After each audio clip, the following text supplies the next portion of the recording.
Ժողովրդյան ուշադրություն, Սարյան փողոց 3 սենյականոց բնակարանի վաճառք 103 քառակուսի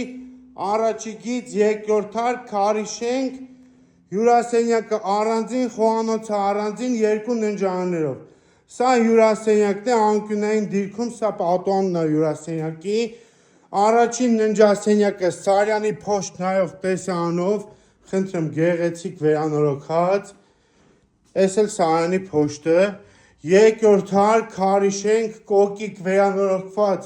դուբից պարկետով բնակարան առանձին խոհանոցով։ Խնդրեմ։ Սա 2-րդ ննջասենյակն է, բնակարանը ունի բաց պատշգամբ, առանձնացված խոհանոց։ Սա խոհանոցն է, խնդրեմ։ Կառավարած այստեղ լվացքասենյակն է, այստեղ բաց պատշգամբն է դեպի Եկմալյան մեկնայող տեսարանով եւ ունենք նախասրահում ներկառուցված պարան, խնդրեմ, եւ սանանգույցը լոգասենյակով։ 103 քառակուսի Մալիբու այգու կողքին Սարյան փողոց 2-րդ հարկ։